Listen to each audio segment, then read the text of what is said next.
I found out about the shed the same way most people discover disasters, by accident and way too late to stop the initial damage. My name is Ethan Dawson, and I own 40 acres of mountain land just outside Asheville, North Carolina, a piece of property I inherited from my grandfather 5 years ago. The land sits at the edge of a development called Mountain Vista Estates, one of those planned communities where every mailbox looks identical and the grass gets measured with rulers. I never joined their HOA because my property predated their development by about 60 years, and I made damn sure the property line was clearly marked when they started building. I had been away for 3 weeks in early March 2025, working a contract job in Atlanta that kept me busy enough that I barely had time to check my security cameras. The cameras I did have were focused on my cabin and the immediate area around it, not the far western corner of my property that butted up against the HOA land. That was my first mistake, though I had never imagined I would need to surveil my own property line like some kind of border patrol. When I drove up the gravel road to my cabin that Thursday afternoon, everything looked normal. The pine trees were starting to show their spring growth, and the mountain air hit my lungs in that perfect way that reminded me why I kept this place despite living in Charlotte most of the year for work. I unloaded my truck, cracked open a beer, and decided to walk my property lines before sunset, something my grandfather had taught me to do regularly. "A man who doesn't walk his land doesn't really own it," he used to say. I grabbed my walking stick and headed out, following the old trail that circled my 40 acres. The eastern and southern boundaries looked fine, untouched forest and natural ravines that made perfect borders. Then I headed west, toward the Mountain Vista Estates side, and that's when I saw it. There, about 15 feet onto my property, sat a brand new generator shed. Not some small wooden box, but a proper structure, maybe 12 by 16 feet, with composite siding that matched the HOA's approved color palette of beige and gray. It had a concrete foundation, proper ventilation, and a metal roof. Through the open door, I could see a massive commercial generator inside, the kind that probably cost $40,000. The ground around it had been cleared and graveled, and I could see the trench where they had started running electrical lines back toward the development. My first reaction was not anger but genuine confusion. I stood there for a solid minute, trying to figure out if I had somehow misremembered where my property line was. But no, there was the iron survey marker my grandfather had set, about 10 feet on my side of the shed. There were the blazes on the trees marking the boundary. This was definitely my land, and this was definitely not my shed. I pulled out my phone and took about 50 pictures from every angle. I photographed the survey marker, the shed, the generator, the electrical trench, everything. The sun was getting low, but I had good light for another 20 minutes. I followed the trench and found it ran a good 100 feet back toward the nearest HOA homes, all of it crossing my property. They had not even tried to run it along the property line. They had just cut straight through my land like they owned it. That's when I noticed the permits. Attached to the side of the shed in a weather-resistant plastic envelope were 3 different permits from Henderson County. A building permit, an electrical permit, and a generator installation permit. All of them listed the address as Mountain Vista Estates Common Area, Plot 7C. I checked my property documents on my phone. Plot 7C was entirely on my land. Not borderline, not disputed, but clearly and undeniably mine according to the county records. Someone had pulled permits for construction on my property, and the county had issued them. Either the HOA had lied about ownership, or nobody had bothered to check. Given my experiences with bureaucracy, I was betting on both. I walked back to my cabin as darkness fell and spread out my property documents on the kitchen table. I had the original deed from when my grandfather bought the land in 1963, the updated survey from 2020 when I inherited it, and the title insurance policy. Everything was crystal clear. My 40 acres were well documented, professionally surveyed, and legally sound. The Mountain Vista Estates development had been built starting in 2018, and their plat map clearly showed my property as a separate parcel, not part of their community. I should have called the police right then. That would have been the sensible thing to do. But I was tired from 3 weeks of work and travel, and I wanted to understand the full scope of what was happening before I made my move. So I decided to sleep on it and deal with it in the morning. That night, I lay in bed thinking about my grandfather, about all the times he had dealt with people trying to take advantage of him, and how he always said the key was to let people reveal their full intentions before you acted. The next morning, I was drinking coffee on my porch when I heard vehicles coming up the road. Not my road, but the HOA road that ran parallel to my property line. I walked over and saw a utility truck and 2 pickups parked near the shed. 4 men were working, running electrical conduit and wiring up the generator. They had professional equipment and clearly knew what they were doing. I watched from behind a cluster of trees for about 20 minutes. Nobody seemed concerned or furtive. They were working like they had every right to be there, which told me they probably had no idea they were trespassing. They were just contractors doing a job, probably hired by the HOA. I took video of everything on my phone, making sure to capture the date and time stamp. That's when a white Lexus SUV pulled up, and out stepped exactly the kind of person I had been expecting.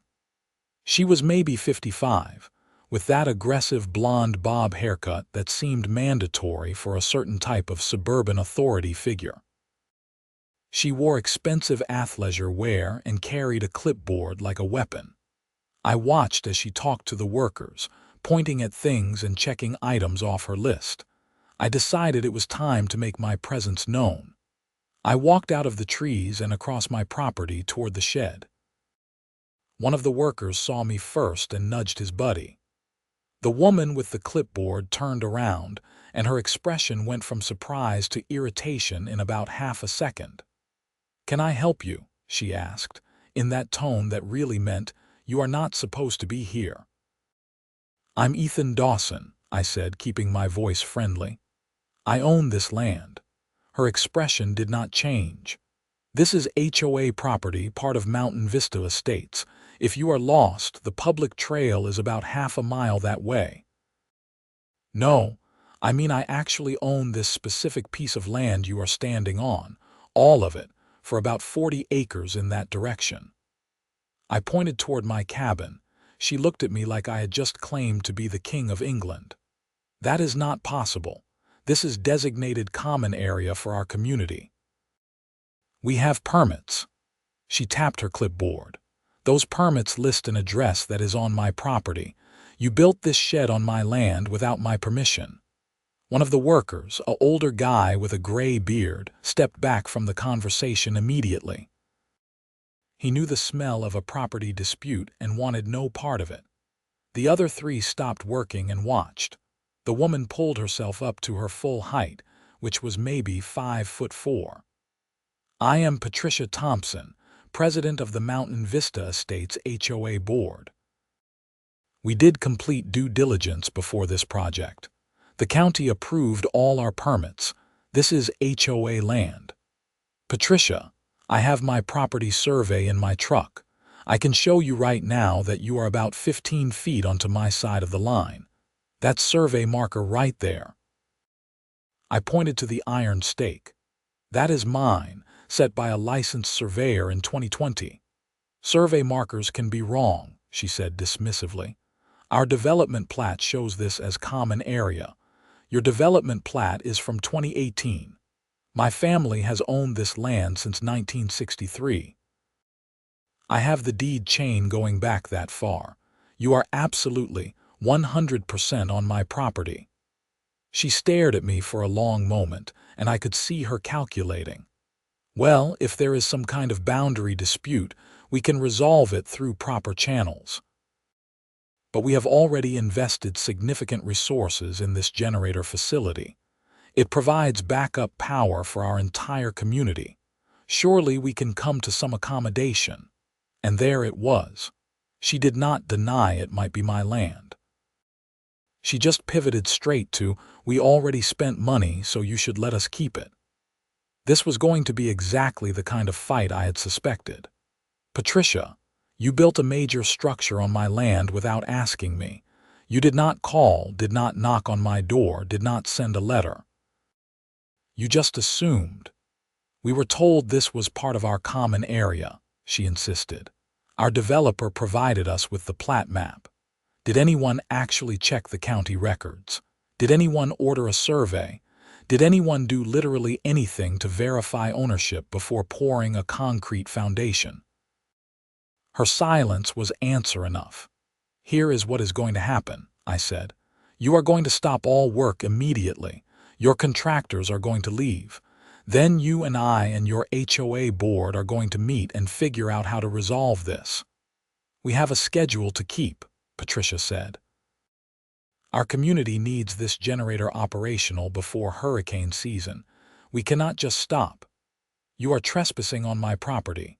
"Yes, you absolutely can stop, and you absolutely will." One of the workers, the younger guy who had been running conduit, spoke up. "Lady, if this is really a property dispute, we should not be working. Our insurance doesn't cover us if we are building on the wrong land." Patricia shot him a look that could have curdled milk. "You are being paid to do a job. Not if it means getting sued," he said. "Come on, guys, let's pack up until this gets sorted out." I could see Patricia's face turning red, but the workers were already gathering their tools. The older guy with the beard walked over to me. "You got documentation of ownership?" he asked quietly. "Complete deed chain, current survey, everything," he nodded. "We are out of here. This is above our pay grade." He turned to Patricia. "Madam, we will need written confirmation that the property ownership is clear before we come back. Have your lawyer contact our office." Within 15 minutes, the workers were loaded up and driving away. Patricia stood next to her Lexus, gripping her clipboard like she wanted to break it in half. "This is not over," she said to me. "You are right about that," I replied. "We need to schedule a meeting with your full HOA board. And Patricia, no more work on this shed until we sort out the property line. If I come back and find anyone working here, I will call the sheriff. Are we clear?" She got in her Lexus without answering and drove away fast enough to kick up gravel. I walked around the shed one more time, taking more pictures and video. The generator was already installed but not wired. The electrical trench was dug but empty. They had probably been a day or two away from having the whole thing operational. I spent the rest of that Friday making phone calls. First, I called my property lawyer, a guy named Marcus Reed who had handled my inheritance paperwork. I explained the situation, and he listened without interrupting. "They did what now?" he asked when I finished. "Built a whole generator shed on my land. With permits they somehow got from the county. Send me everything. Photos, videos, your property documents, the permit numbers. I will pull the county records and see what they filed. This is either fraud or spectacular incompetence. Can I force them to remove it?" "Ethan, you can absolutely force them to remove it. The question is whether you want to. That generator and shed probably represent $100,000 investment or more. If you demand removal, they will fight you. It could get expensive and take years. What is my other option?" "Negotiate. They are in the wrong, which means you have leverage. You could grant them an easement in exchange for compensation. You could sell them that corner of your property. Or you could demand they move everything to their actual land. You have options because you hold all the cards. I want to think about it. But Marcus, document everything. I want a clear record that they did this without permission. I will have a letter drafted and sent to their HOA board by Monday. Certified mail, the whole deal. It will establish your ownership and put them on notice that they are trespassing. My next call was to the Henderson County Building Department. I got transferred 3 times before reaching someone who could pull up the permits. Her name was Jennifer, and she sounded tired even at 10 in the morning on a Friday. "Yes, I have the permits here," she said. "Generator shed issued to Mountain Vista Estates HOA, address listed as common area." "That address is actually my property. I own it, not the HOA." I heard typing. "What is your parcel number?" I gave it to her, and there was a long pause. "Okay, I am looking at the plat map we have on file, the permits list." "Oh no. Oh, this is not good." "What?" "The application shows a plot map, but it does not match our county parcel records." "Sir, I think someone submitted an incorrect map with their application. We should have caught this, but if the map looked official, the permit tech might have just approved it without cross-referencing. So they lied on their permit application. That is a strong word. It is possible they made an honest mistake. But yes, the permits were issued based on incorrect information. I need to flag these immediately. Are they already building? Already built. The structure is up and the generator is installed. More typing, more muttering. "Sir, this is a major problem. Construction based on fraudulent permits, even unintentionally fraudulent, is a serious violation.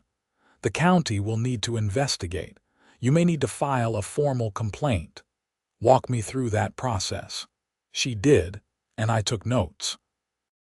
By the time I hung up, I had a clear picture of what would happen next. The county would investigate, probably invalidate the permits, and the HOA would be in violation of county building codes. They could face fines, would definitely have to stop work, and might be ordered to remove the structure entirely. But I still had not decided what I wanted. The shed was well built, the generator was top of the line, and they had done quality work. It was not an eyesore. If they had just asked me first, I might have said yes in exchange for some compensation. But they had not asked.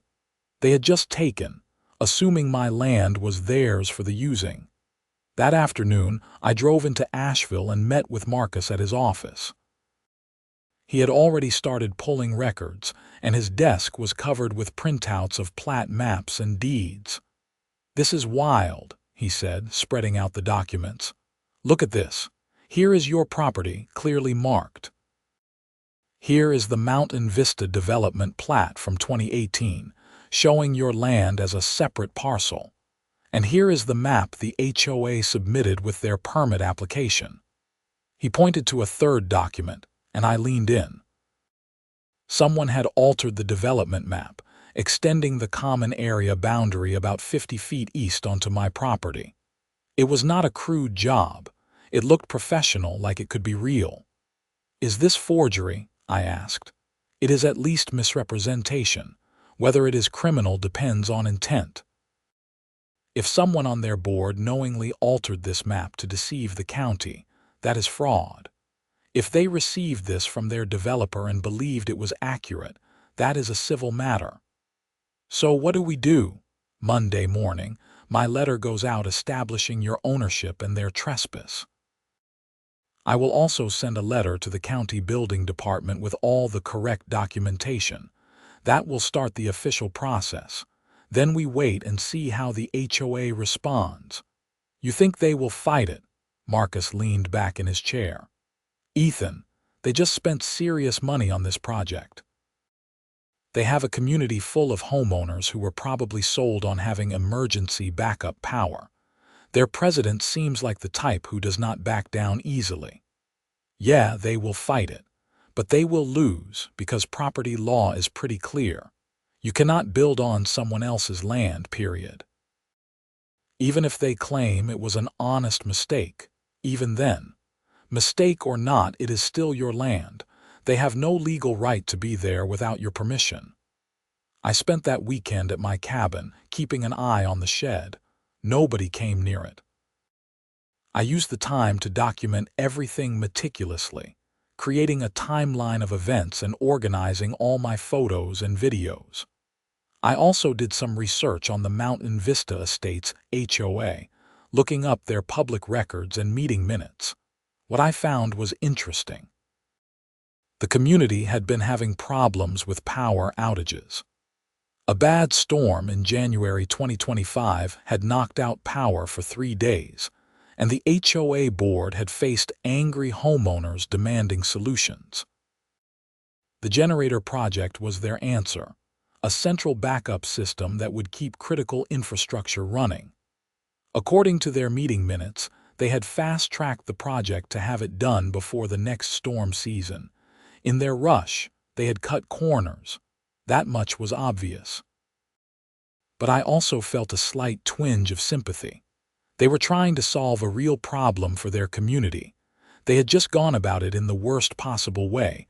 Monday morning came and I was back in Charlotte for work. Marcus called me around 11.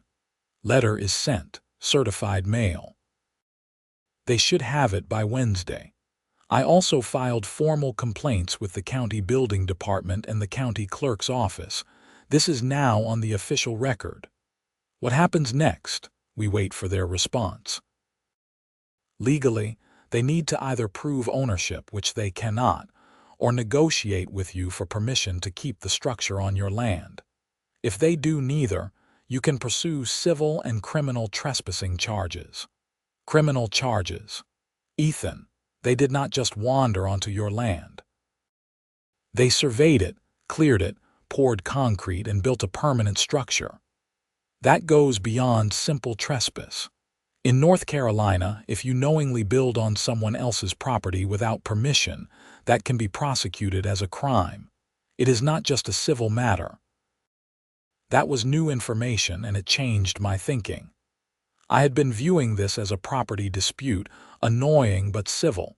But Marcus was right. This was more than that. This was potentially criminal.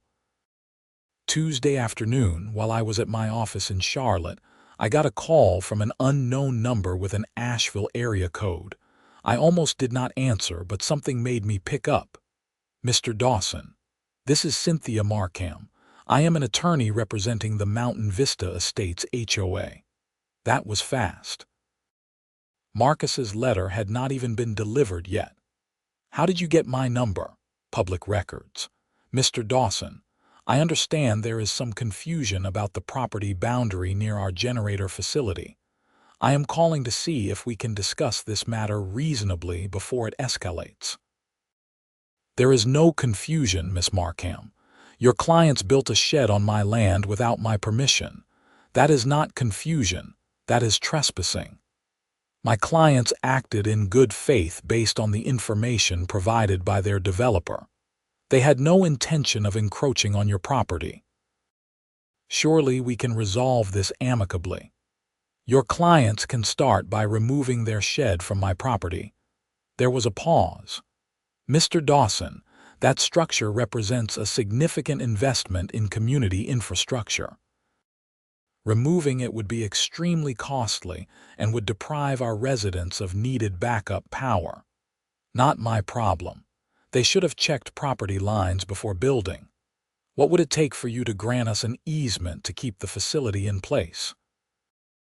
And there was the real question, the one I had been thinking about all weekend. What did I want out of this? Miss Markham, I have not decided what I want yet. But I know what I do not want, and that is to be pressured into making a quick decision because your clients screwed up and now face consequences. Your clients need to stop acting like they are the injured party here. They are not. They are the ones who trespassed. I understand you are upset, but let us talk about solutions. Could we perhaps trade some other parcel of land, or provide monetary compensation? You are getting ahead of yourself. First, your clients need to acknowledge they are on my land and that they had no right to build there. Then we can talk about solutions. Mr. Dawson, I am trying to help both parties here. No, you are trying to help your client avoid consequences. Those are different things. I hung up. Maybe that was rude, but I was not interested in being maneuvered into a position before I had even received Marcus's letter or thought through what I wanted. Wednesday afternoon, Marcus called. They got the letter. And Ethan, you are not going to believe this. They are claiming adverse possession. What? Their response letter just arrived. They claim they have been using that land for so long that they now own it through adverse possession. I actually laughed. Marcus, their development is 7 years old. My grandfather bought that land 60 years ago. How can they possibly claim adverse possession? They cannot. Adverse possession in North Carolina requires continuous, hostile, open, and notorious use for 20 years. They have been there for 7. It is a nonsense argument which tells me they are desperate and grasping at straws. So what do I do? Let me respond formally, refuting their claim. But Ethan, this tells me they are not going to negotiate in good faith. They are going to fight this every step of the way, no matter how wrong they are. Then maybe it is time to get the sheriff involved. That is your call. But yes, you have grounds to file criminal trespassing charges. The county prosecutor would probably be interested, especially since there are fraudulent permits involved. I thought about it through the rest of the week. I did not want to be vindictive, but I also was not going to let myself be bullied or pressured. The HOA had made their choice. They could have responded to Marcus's letter with an apology and a request to negotiate. Instead, they had hired a lawyer to throw up bogus legal claims and try to bluff me into backing down. On Friday, I made my decision. I was not going to stop their project entirely, but I was going to make sure they understood the severity of what they had done. I called Marcus. Here is what I want you to do. Send them a letter offering terms. They can keep the shed and generator on my land under the following conditions. 1. They pay me fair market value for an easement, and I want an independent appraiser to determine that value. 2. They publicly acknowledge in writing that this is my land and they built on it without permission. 3. They pay for any legal costs I have incurred. And 4.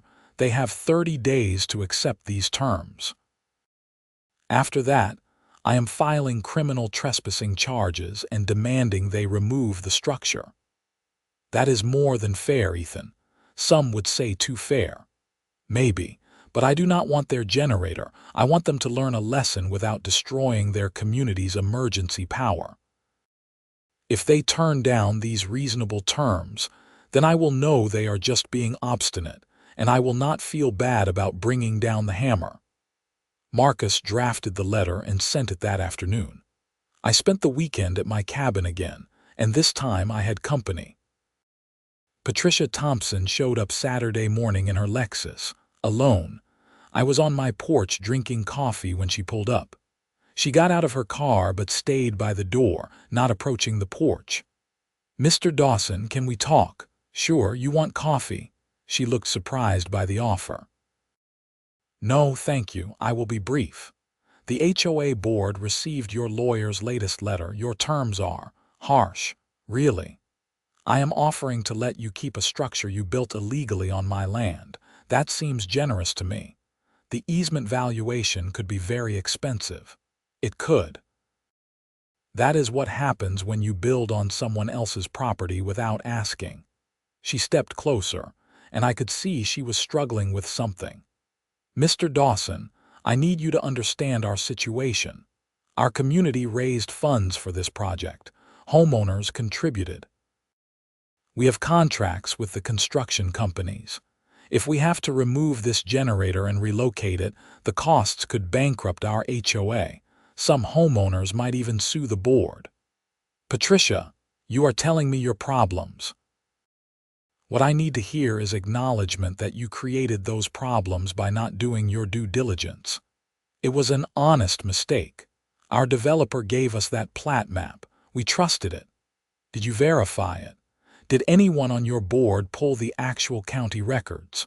Her silence was answer enough. Patricia, I am trying to give you a way out of this. My terms let you keep your generator, protect your community, and avoid criminal charges. All you have to do is admit you were wrong and compensate me fairly. The board is meeting Monday night to vote on your proposal. Good. They have until 3 weeks from Monday to accept. After that, the offer expires and I pursue other remedies. She got back in her Lexus and left. I watched her drive away and felt oddly sorry for her. She had probably pushed this project through, convinced it was the right thing for her community, and now it was turning into a disaster that could define her time as HOA president. But that still did not make it okay to build on my land. Monday evening, I got a call from Marcus. They rejected your terms. What? The HOA board voted to reject your offer. Their lawyer sent a letter claiming your easement demand is excessive and amounts to extortion. I felt my jaw clench. They called me an extortionist for asking to be compensated for their trespass. Essentially, yes. They are proposing their own terms.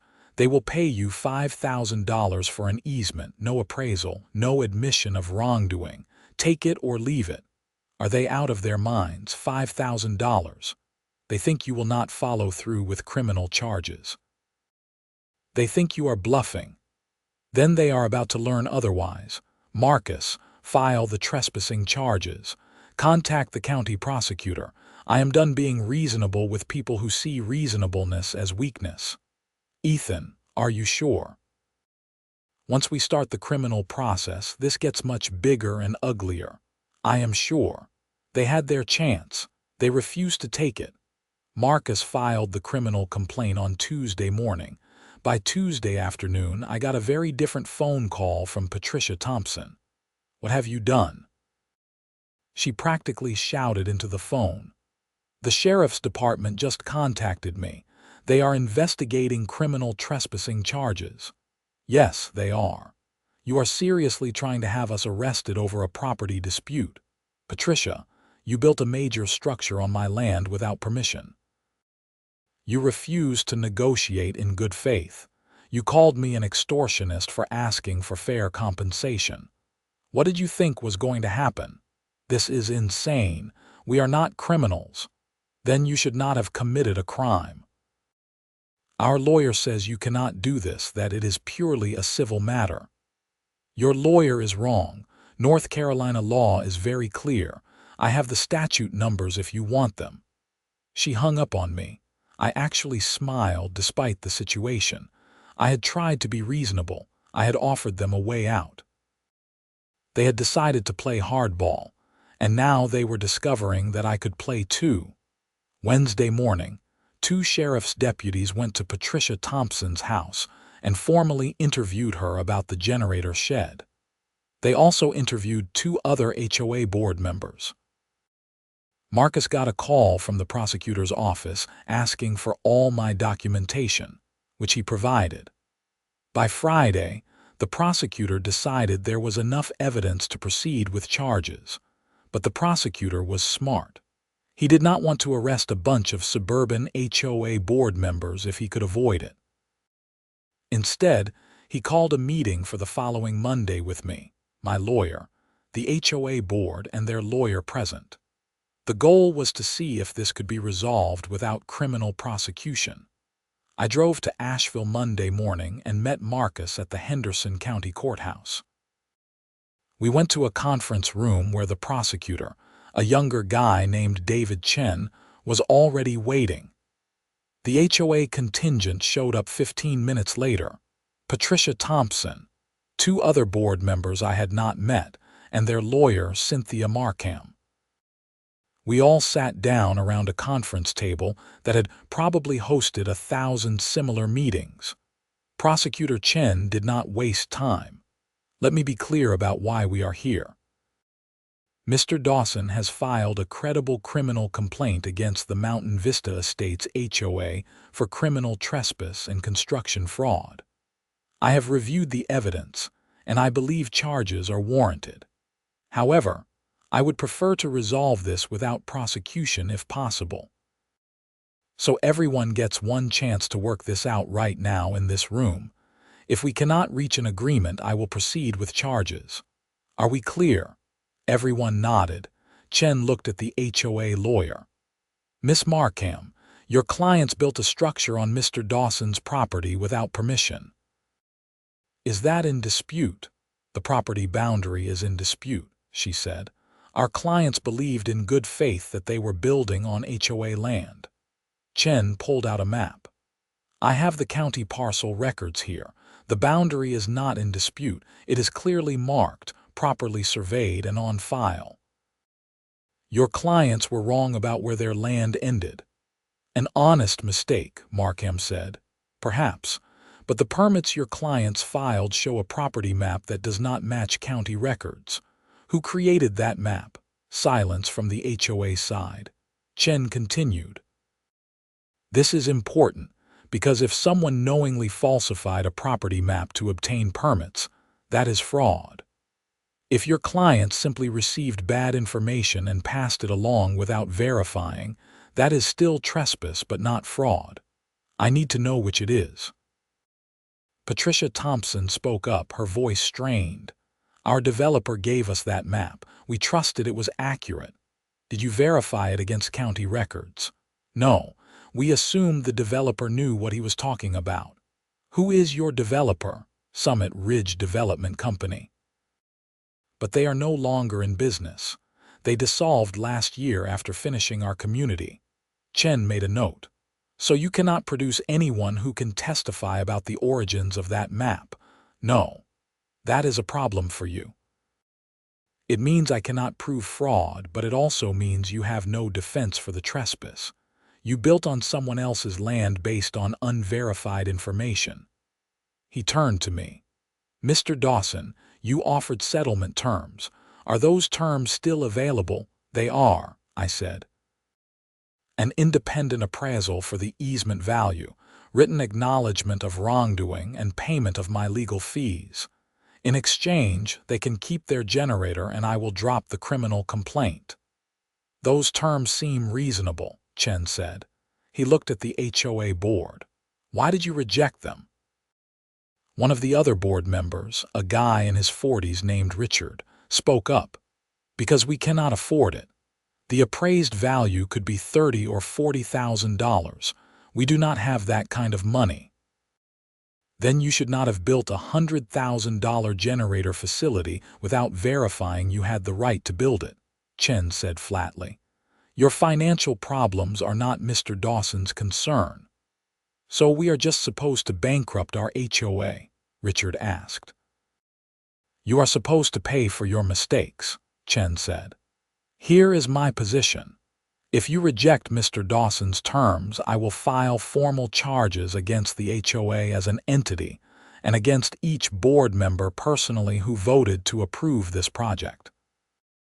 Those charges could result in fines and potentially jail time. Even if we only get fines, they will be substantial. You will also have to remove the structure from Mr. Dawson's property at your own expense. So your choice is to pay Mr. Dawson fair value for an easement, or pay much more in fines and removal costs. What sounds better? The HOA contingent asked for a private conference. Chen led them to another room while Marcus and I waited. We sat in silence for about 20 minutes before they came back. Patricia Thompson looked like she had aged 5 years. We will accept Mr. Dawson's terms. Chen nodded. Good. Here is how this will work. You will hire an independent appraiser within 1 week. The appraisal will be completed within 2 weeks. Upon completion, you will pay Mr. Dawson the appraised value plus his documented legal fees. He will then grant you a formal easement for the generator facility, and all criminal complaints will be dropped. If you fail to meet any of these deadlines, the criminal case proceeds. Are we agreed? Everyone signed a document Chen had prepared outlining these terms. As we filed out of the conference room, Patricia approached me. "I hope you are satisfied," she said bitterly. "Patricia, I am not satisfied. I am just trying to protect my property. You could have avoided all of this by doing basic due diligence before you built. Our community is going to suffer because of this. Your community is going to suffer because of decisions your board made. Do not put that on me." She walked away without responding. Marcus and I went to lunch at a barbecue place downtown, and he raised his glass of sweet tea and a toast. "You handled that well," he said. "You could have destroyed them, but you gave them a way out." "I do not feel good about it, Marcus. I feel like I just squeezed money out of people who made an honest mistake. They made a dishonest mistake, or at least a negligent one. They had every opportunity to check their property lines and chose not to. That is not your fault." The next 2 weeks crawled by.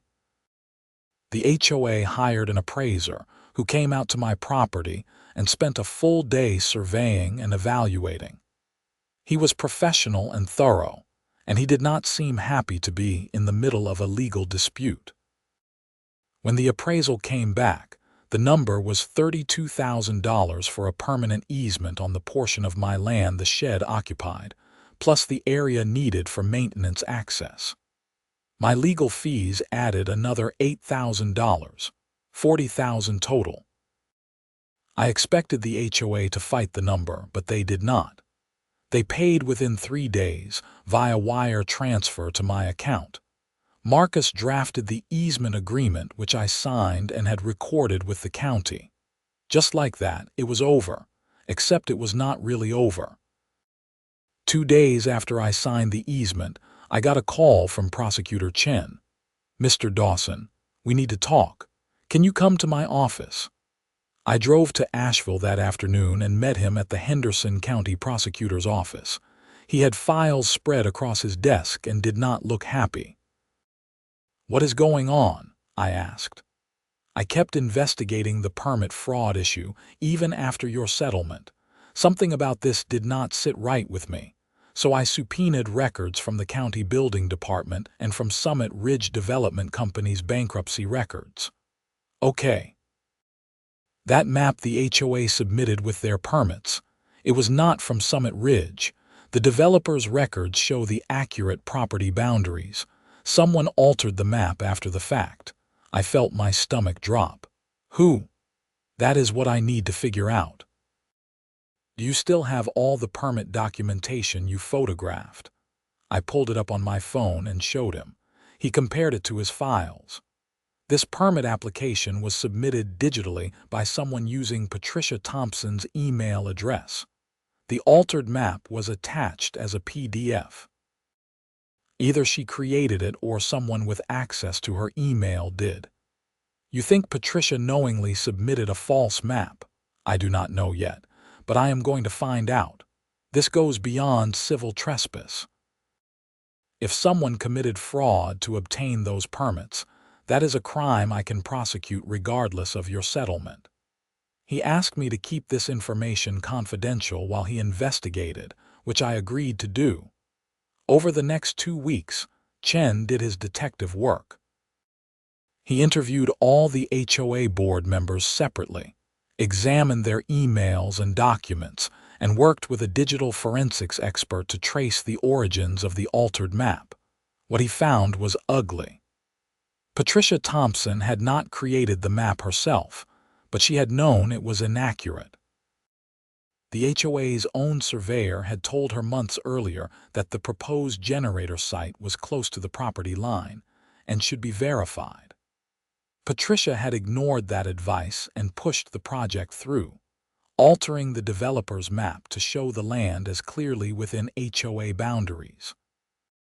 She had committed permit fraud, and she had done it knowingly. Chen called me 3 weeks after our initial settlement. "I am filing charges against Patricia Thompson personally for fraud in obtaining building permits and criminal trespass." The charges against the HOA as an entity are being dropped since it appears she acted without the knowledge or consent of the other board members. Will she go to jail? Probably not, unless she has priors I do not know about. But she will face fines, probably community service, and definitely a criminal record. The other board members are cooperating fully. They are as angry about this as we are. The case moved through the system faster than I expected. Patricia Thompson was arrested in late April, charged with 2 felonies and 3 misdemeanors. She hired a criminal defense lawyer who tried to get the charges dismissed, but the evidence was overwhelming. Her own emails showed she knew the property line was questionable, but decided to proceed anyway, gambling that nobody would notice or care. In June, she took a plea deal. She pleaded guilty to 1 count of fraud and 1 count of criminal trespass. She was sentenced to 18 months probation, 200 hours of community service, and ordered to pay a $2,500 fine. She also had to resign from the HOA board immediately. I was not in the courtroom when she was sentenced, but Marcus went and told me about it later. Patricia had tried to give a statement about how she was just trying to help her community, but the judge shut her down pretty quickly. You committed fraud against a county agency and violated someone's property rights, the judge had said. Your intentions do not matter. Your actions were criminal, and you are lucky you are not going to jail. The Mountain Vista Estates community went through its own reckoning. 3 of the other board members resigned in the aftermath, and the HOA held special elections. The new board was much more careful and conservative, hiring actual professionals to review all their projects and legal matters. As for me, I had $40,000 I had not expected, and a generator shed on the corner of my property. The HOA kept up their end of the easement agreement, maintaining the facility and keeping the area clean. They even offered to connect my cabin to their backup power system, which I accepted. It seemed like a fair trade for the hassle they had put me through. I still go up to my cabin most weekends. The shed has become a normal part of the landscape now, and I barely notice it. Sometimes I see HOA residents on the trails nearby, and we wave to each other. Most of them know the story, at least some version of it, and I think they understand I was not the bad guy in this situation. Patricia Thompson moved away from Mountain Vista Estates a few months after her sentencing. I heard she sold her house and relocated somewhere in Florida. I do not know if she learned anything from the experience, but I hope she did. She seemed like someone who genuinely cared about her community, but let that caring turn into arrogance and entitlement. She convinced herself that her good intentions justified cutting corners, and she was wrong. The whole experience taught me something my grandfather had tried to tell me years ago. People will take what you let them take. If I had not walked my property line that day, if I had not documented everything carefully, if I had not been willing to stand up for my rights, the HOA would have gotten away with it. They would have just assumed that land was theirs, and eventually it might have become theirs through adverse possession or simple acceptance. But I did walk my line. I did stand up, and in the end my property stayed mine, just like my grandfather would have wanted. The last time I was at the cabin, I walked out to the generator shed just to look at it. It was humming quietly, topped off with fuel and ready to provide power if needed. Someone had planted some native shrubs around it to make it blend in better with the landscape. It looked like it belonged there, even though it never should have been built in the first place. I thought about all the stress, all the phone calls and meetings and legal fees. I thought about Patricia Thompson and her ruined reputation. I thought about the HOA members who had just wanted backup power and ended up in the middle of a criminal case. Nobody had won, not really. We had all just survived a situation that should never have happened. But that is the thing about property rights, about boundaries and laws and doing things the right way. They exist for a reason. They keep order. They prevent chaos. And when people ignore them, thinking they know better or that the rules do not apply to them, everyone ends up paying a price. I walked back to my cabin as the sun set behind the mountains. The generator shed was still there, would always be there now. But it was there legally, with proper documentation and compensation.